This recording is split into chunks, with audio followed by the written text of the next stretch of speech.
Nizamabad వ్యవసాయదారులం sir. ఇక్కడ నిజామాబాద్ వ్యవసాయ మన కూరగాయల మార్కెట్లో 5 రోజుల నుంచి దగ్గర 5-6 రోజుల నుంచి మొత్తం కుళ్ళిపోయిన కూరగాయలు మొత్తం ఇక్కడ తీసుకొచ్చి మన మార్కెట్లో వేశారు. మొత్తం కుళ్ళిపోయి 5-6 రోజుల నుంచి కుళ్ళిపోయి వాసన వచ్చి రైతులందరం బాగా ఇబ్బంది పడుతున్నాం సార్. కుళ్ళిపోయిన వాసనకు ప్రతి ఒక్క రైతు వామిటింగ్ చేసుకునే పరిస్థితి వచ్చింది సార్. దయచేసి ఈ విన్నపాన్ని మన్నించి ఈ కూరగాయలు ఇక్కడ ఉన్న చెత్తని యథావిధిగా తీసేయాలని, మళ్ళా వ్యవసాయదారులందరూ ప్రతి ఒక్కరు సార్ ముక్కుకు దస్తీ కట్టుకొని వచ్చే పరిస్థితి ఉన్నది. ప్రతి ఏడ ఎక్కడ చూసినా చెత్త చెత్త చెత్త చెత్త ఉన్నది, కుళ్ళిపోయిన వాసన వస్తున్నది. రైతులమంతా చాలా ఇబ్బంది పడుతున్నాం. దయచేసి పెద్ద అధికారులందరూ కలిసి దీనికి పరిష్కారం చూపెట్టాలని ప్రతి ఒక్కరికి విన్నపం చేస్తున్నాం సార్. ప్రతి ఒక్క రైతు ఇక్కడ వచ్చి వాసనకు వామిటింగ్ చేసుకుంటున్నారు, మోషన్స్ అవుతున్నాయి. గలీజ్ వాసనకు దోమలు, ఈగలు, ఇంత గలీజ్ అంటే బాగా గలీజ్ అవుతున్నది. ప్రతి ఒక్కరు అధికారులు పట్టించుకొని దానికి పరిష్కారం చూపెట్టాలని మేము రైతులమంతా కోరుతున్నాం సార్. వ్యవసాయ కూరగాయల మార్కెట్ నందు మొత్తం కచరా వేస్తున్నారు. గత వారం నుంచి అధికారులకు తెలియజేసినా కానీ ఎటువంటి చర్యలు తీసుకుంటలేరు. దానివల్ల ఇక్కడ నైట్లో ఉన్న వాళ్ళందరికీ కూడా దోమలు, ఈగలు, మళ్ళీ వాంతింగ్స్ అవుతున్నాయి. ఒక 5-6 వాంతింగ్ కూడా అయింది. మరీ ఘోరంగా పరిస్థితి ఉంది. అన్ని పురుగులు వెళ్తున్నాయి. ఊళ్ళకి చెప్పినా ఎటువంటి చర్యలు తీసుకుంటలేరు. మార్కెట్లో ఎటువంటి కచరా కూడా సాఫ్ చేస్తలేరు. ఏమన్నా అంటే వాళ్ళు స్ట్రైక్ చేస్తున్నారు అంటారు. వాళ్ళు స్ట్రైక్ చేస్తే ఇతరులతో ఎత్తిపోయాలని చెప్తున్నాము. దానికి ఎటువంటి ఆఫీసర్లు స్పందిస్తలేరు. దానివల్ల మన రేపు ఇంకోటి 15 ఆగస్టు కూడా ఉంది. రేపు అక్కడ క్లాత్ ఎగరేయాలా, ఆ జెండా కాడ కూడా ఇబ్బంది అవుతుంది. ఇక్కడ వచ్చే రైతులు కానీ మళ్ళీ బయట వ్యాపారస్తులు అందరూ మాస్క్ పెట్టుకొని మరీ తిరుగుతారు. దీనివల్ల మొత్తం రోగాల పాలవుతారు ఆ మందు మొత్తము. దానివల్ల తురంత మన కచరాన్ని వెంటనే ఎత్తిపోయాలని చెప్పి తెలియజేస్తున్నాం.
డైలీ కూరగాయలు తీసుకొస్తాం.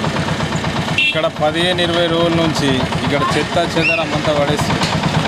చెత్త చెదారంతో నిండిపోయింది. దోమలు ఈగలు అన్నీ వస్తున్నాయి. జనాలకు రోగాలు వస్తాయి. కొండలు కూడా ఎవరు వచ్చి కొండలేరు చెత్తను చూసి. దయచేసి అధికారులు చొరవ తీసుకొని ఈ చెత్తను తీసుకోవాలని క్లీన్ చేసేసి అప్పుడు మా గ్రామం డైలీ మేము కూరగాయలు తీసుకొస్తాం. ఈ పరిస్థితి చూస్తుంటే కనీసం చూసే వాళ్ళకన్నా కానీ ఎంతో బాధాకరం అయిపోతుంది. ఎందుకంటే ప్రతి ఒక్క యజమాని ఈ కూడా కనీసం 15-20 రోజులు కనీసం చెత్త తీయడం లేదు. కనీసమైన మన మార్కెట్ చైర్మన్ గారు గంగారెడ్డి గారు ప్లీజ్ దయచేసి ఎందుకంటే ఈ కూరగాయలు కొనేటువంటి యజమానులకు కూడా కనీసం తీసుకుపోయేది లేదు. 20 రోజులు అయితే మ్యాక్సిమం ఈ చెత్త చెదరం తీయక బాగా గందరగోళం అయిపోతుంది. కనీసం దీన్ని పట్టించుకొని కొద్దిగా దీన్ని క్లీన్ చేసేసి రైతులకు కొద్దిగా మంచిగా క్లీన్ చేస్తే మురం పోపిస్తే కూడా చాలా బాగుంటుంది. ఎందుకంటే చాలా ఇబ్బందికరం అయిపోతుంది. ఈ యొక్క మార్కెట్ యార్డ్ లోపల ఈ యొక్క మార్కెట్ అనేది ఈ దుస్థితి లేదు కేవలం. ఎందుకంటే ఈ యొక్క చెత్త చెదారంతో కొనే వాళ్ళు కూడా ఎవరు రావడం లేదు. క్రిమి కీటకాలు ఈ యొక్క సూక్ష్మజీవులు ఎన్నో వస్తున్నాయి. ఎందుకంటే దీన్ని ఎంత ఇబ్బందికరం అంటే మొత్తం దోమలు ఈగలతోని ఈ యొక్క దీని లోపలనే హార్డ్ లోపలనే కనీసం కూరగాయలు వేస్తే తీసుకునే వాళ్ళు కూడా ఎవరు తీసుకోవడం లేదు. కనీసం మున్సిపాలిటీ వాళ్ళకు చర్య తీసుకొని దీన్ని మొత్తం క్లీన్ చేయాలా. 20 రోజుల నుంచి చూస్తున్నాం ఇదే విధంగా ఉంది. చైర్మన్ గారు ప్లీజ్ దయచేసి దీన్ని మార్కెట్ యార్డ్ గారు దీన్ని మొత్తం క్లీన్ చేయాలని మేము చెప్పుకుంటున్నాం. ఎందుకంటే చాలా ఇబ్బందికరం అయిపోతుంది. అమ్మే వాళ్ళకు ప్రతి రైతు కూడా ఎంత ఇబ్బందితోనంటే కేవలం ఆ యొక్క చెత్త చెదరం లోపలనే నిలబడి అమ్మాలంటే బాగా కష్టమవుతుంది. కొద్దిగా ఎంత క్లీన్ చేస్తే అంత మనకు పరిశుభ్రంగా ఉండడం జరుగుతుంది. కాబట్టి పరిశుభ్రంగా చేసే ప్రయత్నం చేయండి. ఈ యొక్క చెత్త చెదరాన్ని కనీసం ఈ యొక్క మన మున్సిపాలిటీ కనీసం దీనికి చర్య తీసుకోవడం లేదు. కాబట్టి దీన్ని ఎంత తొందరగా అంతా క్లీన్ చేస్తే అంత బాగుంటుందని మేము వేడుకోవడం జరుగుతుంది. దయచేసి దీన్ని క్లీన్ చేసే ప్రయత్నం చేయండి.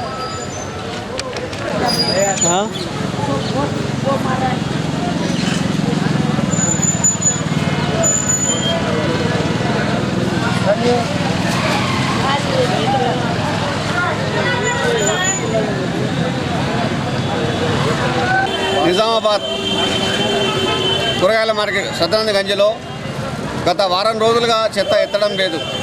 కార్మికుల సమస్యలు ఏమున్నదో మనకు మార్కెట్ కమిటీ అధికారులు పట్టించుకొని వాళ్ళ సమస్యలు పరిష్కారం చేసేసి ఇక్కడ ఉన్నటువంటి చెత్త గత వారం రోజులుగా పేరుకుపోయినటువంటి చెత్తను క్లీన్ చేయాలని చెప్పేసి మేము మార్కెట్ కమిటీ అధికారులను కోరుతూ ఉన్నాము. అదేవిధంగా ఇక్కడ నైట్ వర్కర్గా పనిచేస్తున్న హమాలీలు కానీ మార్నింగ్ వర్కర్గా పనిచేస్తున్నటువంటి హమాలీలకు చాలా ఇబ్బందికరంగా ఉన్నది. ఎందుకంటే మార్నింగ్ టైంలో ఇప్పుడు చుట్టుముట్టు పల్లెటూళ్ళ నుంచి వచ్చేటువంటి ఆకుకూరలు అమ్ముకునే రైతులు కానీ బెండకాయలు కానీ అవి కానీ చిల్లర అమ్ముకునే కూరగాయలు అమ్ముకునే వాళ్ళకు కూడా ఇక్కడ నిలబడడానికి కూడా కష్టంగా ఉన్నది. ఎందుకంటే పక్కనే చెట్లు ఉన్నాయి కాబట్టి ఆ చెట్లకి వెళ్ళే పాములు దోమలు ఇవన్నీ రావడం జరుగుతున్నది. కాబట్టి దీన్ని అధికారులు స్పందించి ఎవరైతే ఇక్కడ పనిచేసేటటువంటి కార్మికులు ఉన్నారో ఆ కార్మికుల సమస్యలను పరిష్కారం చేసేసి వాళ్ళకు కావాల్సింది ఏందో ఇచ్చేసి వాళ్ళకు వేతనాలు కూడా ఇవ్వట్లేదని చెప్పేసి ధర్నా చేస్తారు అన్నటువంటి విషయం మా దృష్టికి వచ్చింది. కాబట్టి వాళ్ళకు వేతనాలు వెంటనే చెల్లించేసేసి ఈ చెత్తనంతా శుభ్రం చేసేసి అందరికీ మంచిగా ఉంచాలని చెప్పేసి మేము మార్కెట్ కమిటీ అధికారులను కోరుతూ ఉన్నాం. ఇచ్చేది ఒకటే, ఇది వర్షాకాలము. దీనివల్ల ఇంకా ఈ చెత్త వల్ల ఈ పాములు వచ్చే పాములు రావడం జరుగుతున్నది. అదేవిధంగా దోమలు ఇక్కడ నైట్గా పనిచేసే వర్కర్లకు చాలా ఇబ్బందికరంగా ఉన్నది. అయితే రైతులకు కూడా చాలా ఇబ్బందిగా ఉన్నది. కాబట్టి దీన్ని స్పందించి అధికారులు వెంటనే దీని మీద చర్య తీసుకొని ఇప్పుడు ఈ చెత్తను క్లీన్ చేయించడానికి ప్రయత్నం చేయాలని మేము మార్కెట్ కమిటీ అధికారులను కోరుతా ఉన్నాం.